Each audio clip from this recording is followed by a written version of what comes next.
an enrollment drive. We had a batch of 78 students that graduated from a construction course, which is actually a retraining to rebuild program. This program was funded with Dutch funding from the Dutch government through the World Bank.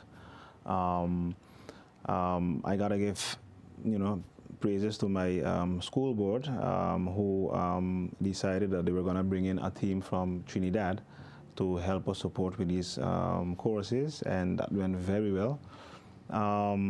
So yeah, it's after this batch, they graduated about 2 weeks ago, and we started a new enrollment drive, and it has just been, in one word, amazing. Everybody's coming down to NIPA. They're signing up. We went to the radio station. We have radio ads, and people are calling, and so it's we can see that the need for these type of trainings. Yeah. I know Mr. Summers mentioned about the different schools within the school in a way, right?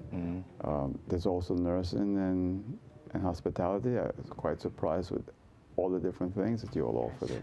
Yeah, first of all, I think it's an amazing building, and so it's really catering towards, like you said, we have hospitality and a culinary arts program. We have a beautiful restaurant, and recently a deck was built by the construction students.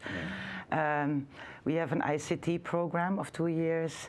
We have an educational assistant course.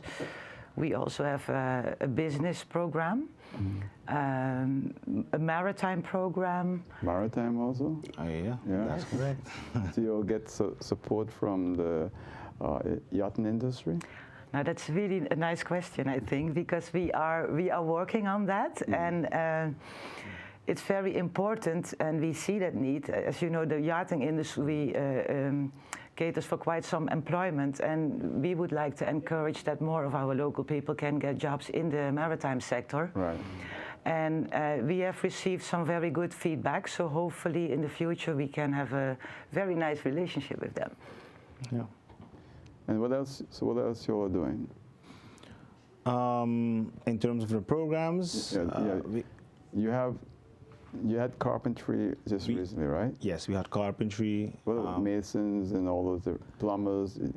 Well, actually, we had three construction courses that we had with this rebuilding to rebuilding St. Maarten. Yeah.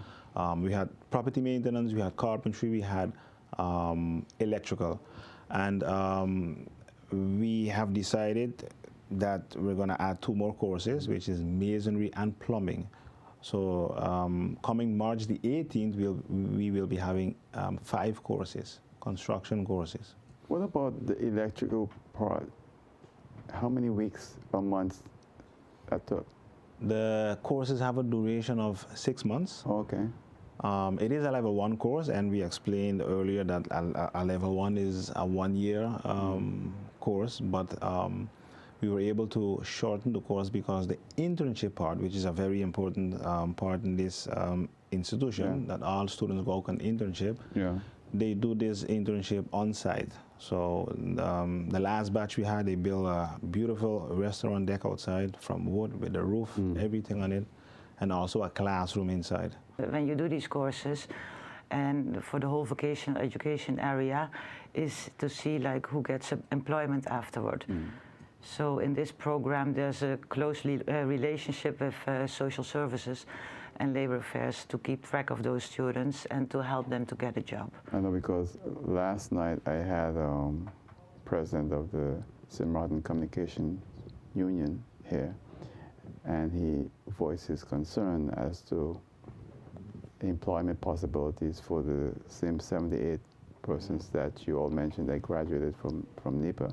And I think for a lot of people it's a concern because the construction industry in St. Maarten for the past decades have always looked for cheap labor from other islands, and the average person here is not going to work below a particular amount of salary, and that becomes the issue so often for even professional people. I remember growing up, we used to have a lot of guys from St. Maarten who went to LTS in Curacao, Lawn, welding, etc. but they came back and never did it because other guys show up from somewhere else and he's charging a lot less. And so then the person will give them the job, and then the person from here will not get that job because they're not going to work for less money. Yeah, I think an interesting thing will become, and that is specifically for NIPA very important, is that it's in the legislation, but that we need to set up at St. Maarten a council for education and labor, where we can better streamline the supply and the demand, and that we can tackle issues like that. At the same time, when we send, for example, students on internship, you also have to ensure that the employers receive what they want to see and that the students have the right skills. So we constantly need to ask the industry, like, what type of workers do you need? What skills do they need to have? And then the things that you mentioned, yeah, that's on a different level, where as a school board and as an institute, it's difficult to tackle. That's something that, yeah, where government and the whole community is involved. Yeah. But I would like to see that council up where we can also do trainings in the businesses, because if I get an 18-year-old in my business, I have to invest quite some time also to train him. And I need to know also how to do that. And vice versa, that employer might say, hey, I want you at NIPA to teach these students those and those skills because that's what I need.